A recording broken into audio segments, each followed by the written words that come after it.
All right. I'm just going to get started now. The guys from over there can mingle over when they're ready.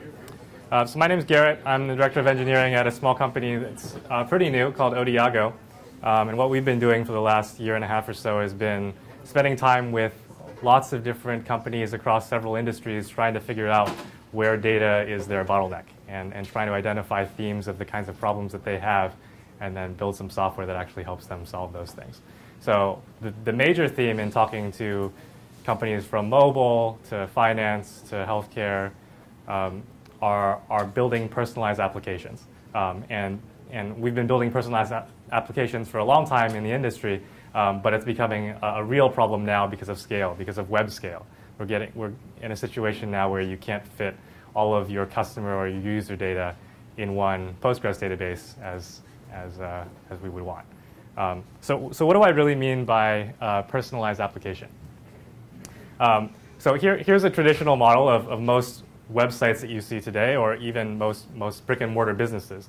You have your users or your customers, and there's this one-way street where users are acting upon your services or your products, or talking with your support and sales staff.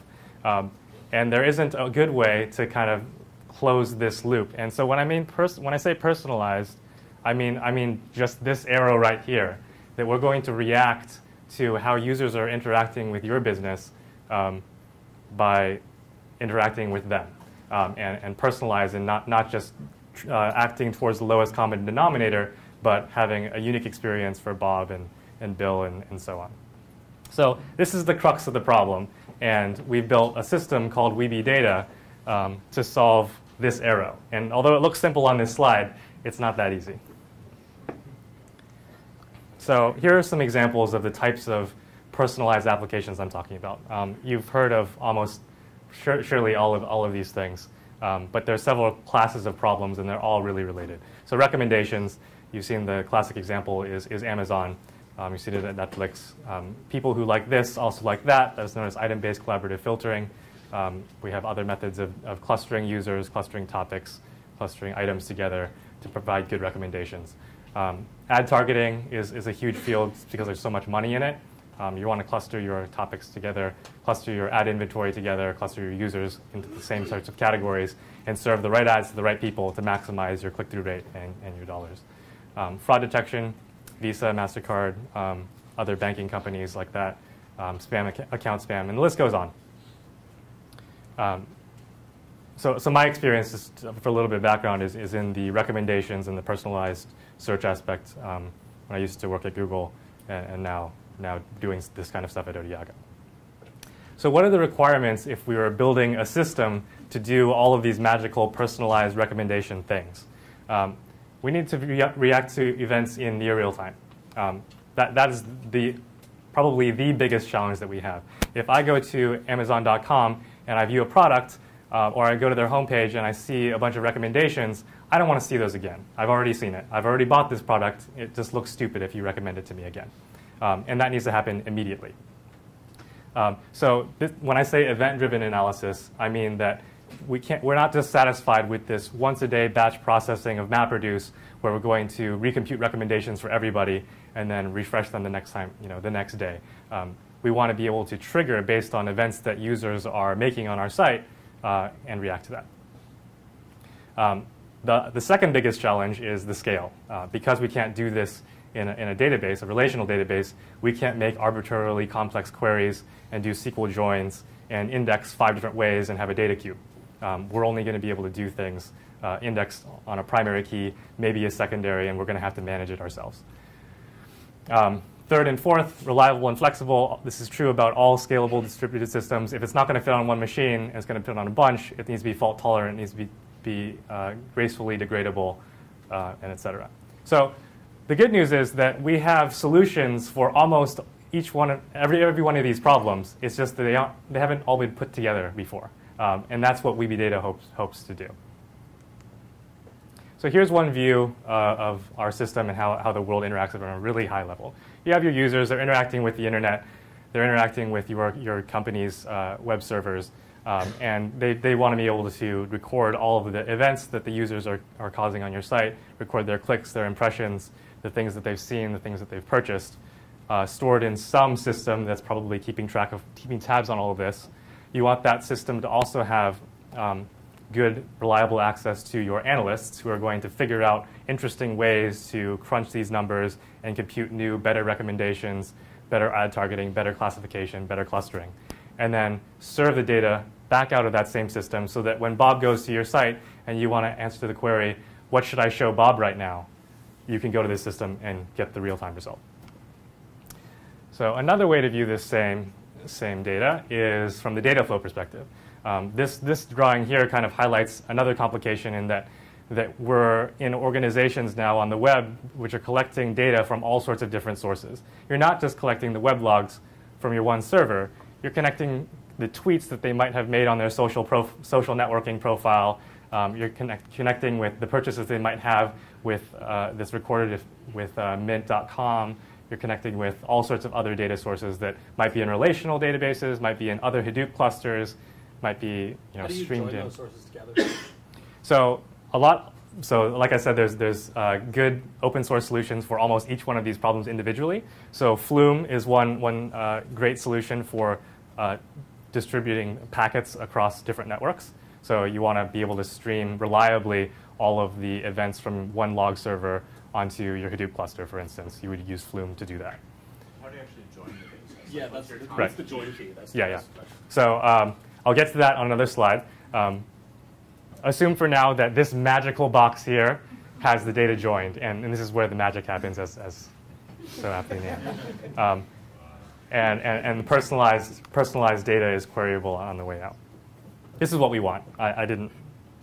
We'll hopefully get to how we use it. So what does this model kind of impose on the data store? We had many choices in data stores to use in building a system like this.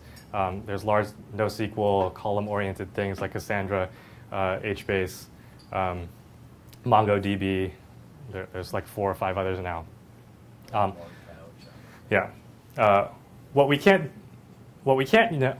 use right away is just HDFS. We can't just dump all of these log things in files on HDFS and expect that to be usable. It's not going to be indexed. When Bob comes to our website, we'll have no idea where Bob's data is hidden in all these log files. They're not indexed or joined, as we're talking about, in any particular way. So we need this to be indexed on some primary key that probably is going to be their user, and we like random access to that row, both for reading and writing. So if Bob purchases a product on our website, I want to be able to write to Bob's row, he did this thing, and later, when we have recommendations for Bob, quickly look up Bob's recommendations and serve it back out. The second thing, which is a little bit more subtle, is that because we're going to be doing a lot of ad hoc experimentation in different algorithms for doing clustering and classification and whatnot, we want this to be amenable for the batch analysis over distributed systems like MapReduce. So I want to be able to query for all users that have visited my site in January, what did they look like, what did they buy, how did they act. So I need a good balance for point querying read and writes, and I also need batch analysis. So for those reasons, and in good integration with Hadoop, we chose HBase. So moving on to the data model, which gets to the point, your question about joins. The kinds of queries we really want to make are all user-centric. And when I say user-centric, I mean in contrast to what you usually see from your web server, which is log or event-centric. You saw that some IP address made some action or clicked on something. Instead, the types of things that I'm going to be writing to this data store is that Bill or Bob or Jane, Bob bought the Hunger Games book, which I read recently, like all over a vacation. It's pretty good. Or Sally viewed product page X, right? And I mean anonymized user ID 493. Yeah, it's still user centric. We don't know who that user is, but we're not talking about the product. We're not talking about an event being the first class entity. The first class entity is a real person we know some information about. So is there an expectation that you're going to be able to join the actual event stream from all of these different companies' data sources? Yes. The same user? Right. I want to store. So my goal is that I want from an analysis perspective, like as a data analyst, I want to be able to say I want to know everything about Garrett, and I want to see it all in one place. You think you're going to be able to do that? So this is why we have HBase for millions of rows or billions of rows, millions of columns. These are exactly the types of things we do. And so one row represents one user, and everything that we know about that user is there. Right. But they have to give you that data. It's a Oh, moving target, right? You join what you know. Oh, okay. Right. You mean the practical aspect of actually finding everything on Twitter and all that kind of stuff? Yeah. No, I think the world is a long way from that level of integration. We can't even get our cell phones to talk to our, payment systems. Yeah. And then, naturally, if we're indexing the thing by user in this user-centric model, we can query things right back out. So for the analysis perspective, I want to be able to say, what is everything I know about John? And then I'm in a great position to answer these machine learning questions like, how do I recommend stuff to them? How do I classify? How do I cluster? So I wasn't sure where the technical level of this audience would be for Hadoop and HBase stuff. So stop me if you have a question or if I'm being too detailed about something. So here I have a pretty dense drawing of what a row in this data model might look like in our Weeby system, which is essentially using HBase for this backing store. So in HBase, which is modeled after Bigtable, there's a concept of a column family and columns within that family. So column family in HBase is actually conflated with the concept of a locality group. And all columns within a column family are stored together so that if they're accessed together very often, it's sufficient to read them and write them.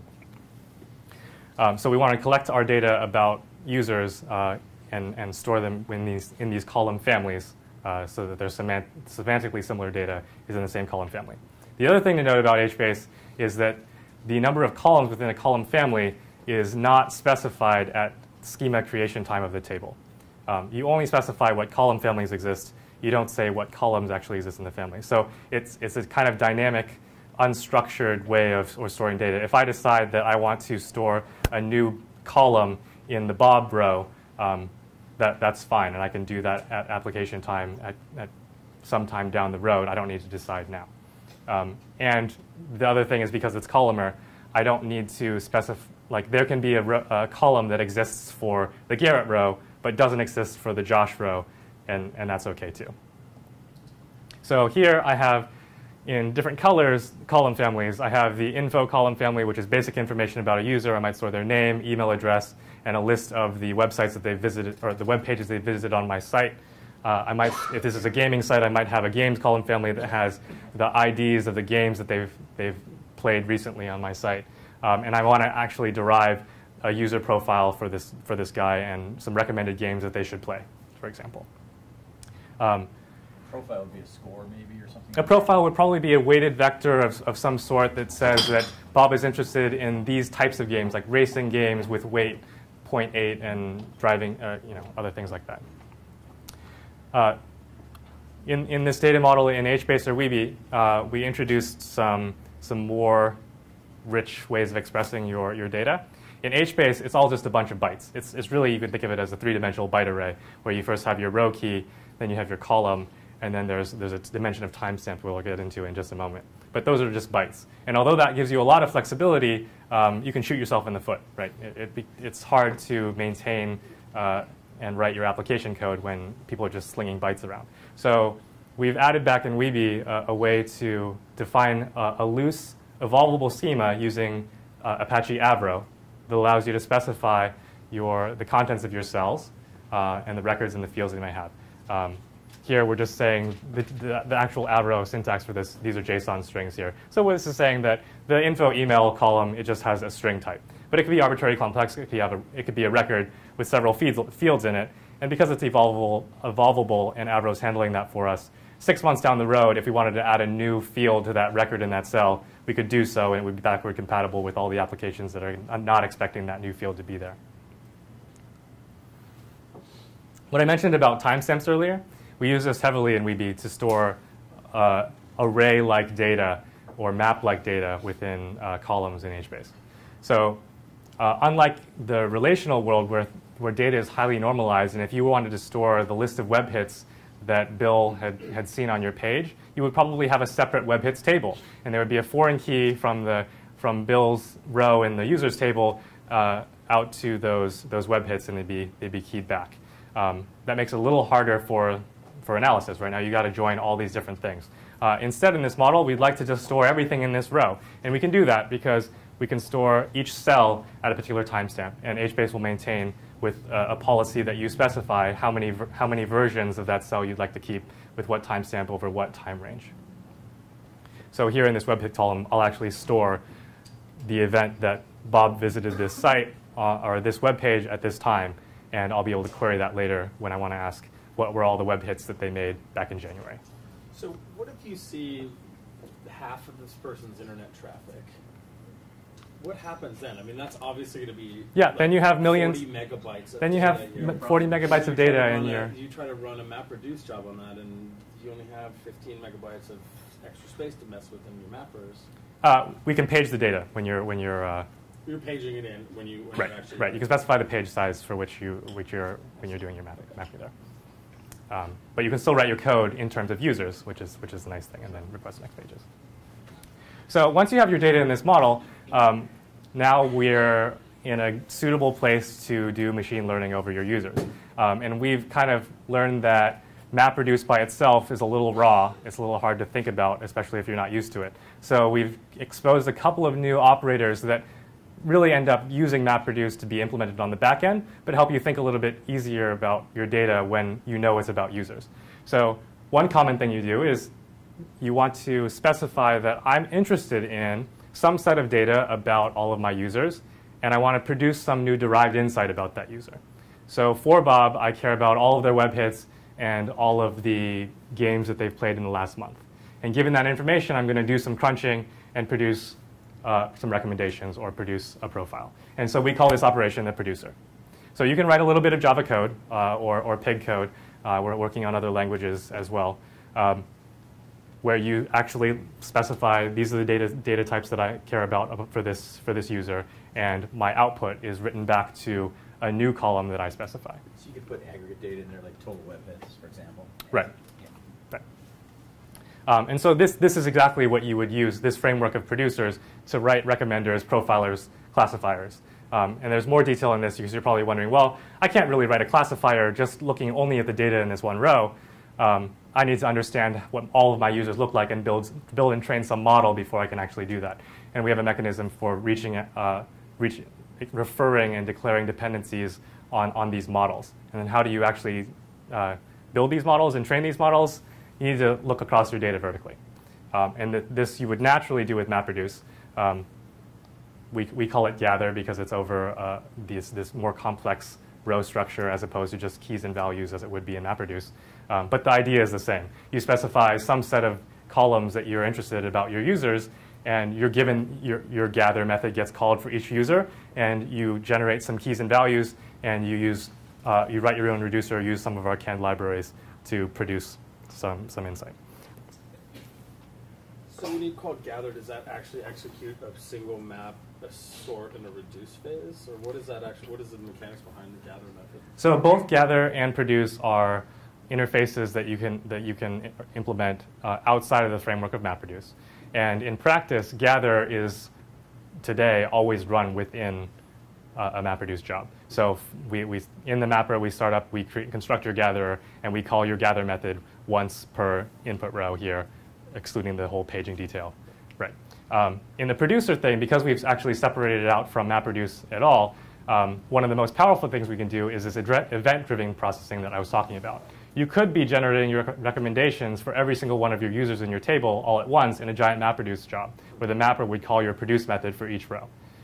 The more powerful thing you can do is that when Bob visits your website and you go to try to read from the recommendations column for Bob, you know exactly what producer was supposed to have generated those recommendations, and you can run it on the fly right then, right? Because we now have a method, and we call this system called freshening. So on read, you can generate new recommendations according to some freshness policy. So I'm going to just go, how much time do I have? 13 minutes. OK. So I'll go through a quick example and leave time for questions on what I mean about these, or how to use the producer and gather API to do something useful. So we've also spent a bunch of time writing a bunch of subclasses of producers and gatherers that do interesting things. So like Sawzall, we've written a very general reducer that assumes its input is going to be subsets of a graph, some nodes and edges essentially. And so if you're clever and you output the right type of subgraphs from your gather phase, the reducer will join things in the correct way and produce a good model, association rule model for collaborative filtering, for instance. So this example I'm going to go through is going to highlight what I mean by that. So let's say that you're in an organization, you're in a gaming site, and you have two database tables, or in this case, these are two Weeby tables. You have, I just made up some games here and some users, Alex, Bob, and Carol. They've played these games recently, and I want to generate a user profile of them that tells me how interested they are in some topics like sports or computers. And I might also infer from that some recommended ads that I should show them because I have some ad inventory that I've been selling on my website as well. And down here, I'm also going to assume for now that since you've made these games at your site, you know what they're about and you have some categorization of them that you can look up. So filling in this interest column, which is essentially profiling a user in a very naive way, is writing a producer, right? For each game that we see played by a user, we do a lookup to this table here. We see the categories they're interested in, and we join all of those in some naive way, and we stick them here. In this case, I didn't draw any sort of weighting. I just stuck them in there for demonstration purposes. This producer can specify that it depends on some data set like this through this programmatic API and not have to actually bind at compile time that it depends on this data source. It can just say, I depend on a data store that is called game categories. And at runtime, we can bind that against a database table or a SQL, a sequence file or some table on disk. And that allows us to just decouple some of the dependencies. So when you say that you have a dependency on a data source that means something like that.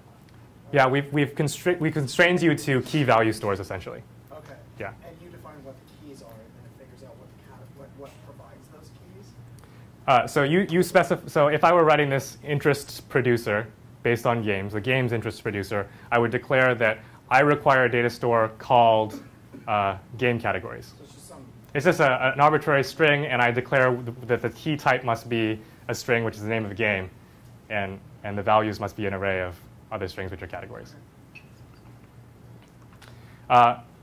So recommending ads is the same idea. Assume for a second you have categories and the ads that those categories are in. You run a producer, and you're done. This is really oversimplified because It was this easy. right, right. We wouldn't need Weeby if it was this easy. So the real crux of this problem now is that this assumption was bogus, or maybe not in this particular ad case, but in many situations you don't have this association map. You have no idea how games are categorized, or how ads are categorized, or how ads are related to games, or whatnot.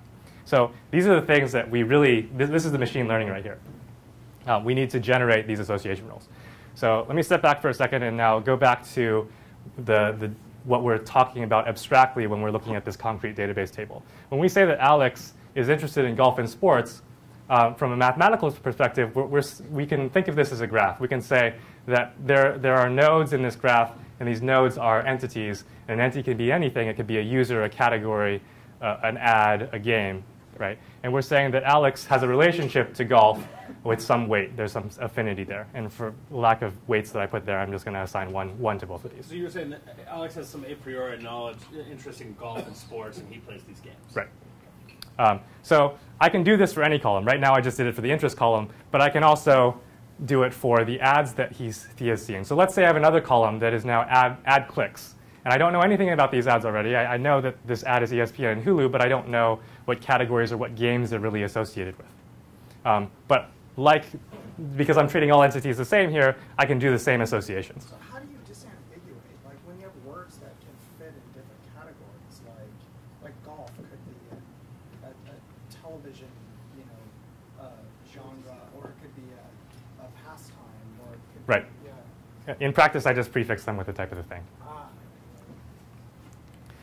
Okay, so now that I have that little piece of graph, because I'm not treating entities any differently from any others, there's no reason why I can't infer a relationship between ESPN and golf now. It's a pretty simple thing to do. I could come up with some simple heuristic now where I take the product of the weights along the edges on the path between the two. So from ESPN to golf, I take this path here, the sum is 2, and I might take that over, or sorry, the product of that is 1, and take that over the distance there and get 0.5. I can do this with every single one of the other relationships here and generate a whole bunch of little subgraphs that say, okay, now I know a little bit of something about Hulu and golf, although my confidence is incredibly low. The only piece of evidence I have right now is that Alex liked ESPN and Alex liked golf, and therefore ESPN might be a little bit of And we golf. assumed all the coefficients were 1. Right, but assume that they could be any weights. So let's step back now. All we just need is more data, right? This is the good thing about big data. We have a lot of it. So if you step back and imagine this running over all of your users, right? Now you have Alex and you have Bob, and you're generating all these mini things. This is happening. This could be happening in the map phase, and this is what our Gatherer API allows you to do very easily. You can generate these little subnodes. So in your gather method, imagine now you're reading the add clicks column, and you're reading the games that they have played. So you have, or the interests that they've had, and you're generating these little mini subgraphs. And we have a merge node reducer that does the right thing given all of these and reduces them out and gives you some confidence weights. Then you can configure how you'd like these weights to be combined along edges that are in common on your node. But this is essentially merging graphs together. I'm just wondering if ESPN correlates that highly with cats. It's only 0.1. Haven't seen the tossing. And that thing on the right there, that's exactly what we wanted to do. We wanted to categorize ads. And we did that without any prior knowledge. All we had was the way users were interacting on our site. And now the real powerful thing is now you can start affecting your users based on things that they, like if a user is on your site playing this game, now you can affect the ads that they see. Or if they're making a tweet somewhere else and you're able to pull down the Twitter stream, like you can also affect the ads that they see or the games that they play or the recommendations they have. Right, so there's no this conflation of concepts and blurring the lines and the boundaries between different types of data and not just entities but categories. Like we talked about sports and golf like they were real world things, and they're not. They're just ideas. Yeah. If we keep collecting any activities about users, as time goes by, the number of nodes will keep growing. Right. How can you handle that? I mean, right here, this is all getting spit out to MapReduce. So these are all going through your machines in the MapReduce API, which is very highly scalable. None of these are all sitting on the machine at the same time. So when you get here, this is where your bottleneck comes, right? When you get here, you have ESPN now spewing out to millions or billions of things. And you're going to have to do, there's optimizations for getting around this. There's the combiners in the MapReduce API that allow you to filter out low-weighted things earlier on the map side as opposed to on the reduce side. But yeah, there's a limitation here. Like, you need to fit this in memory. Yeah. What sort of machine learning do you do to go from that map to the reduce?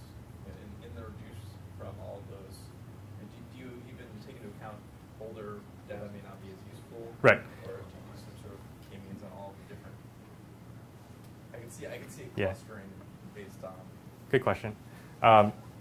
So right here in this stupid example, all we did was sum the weights. Right?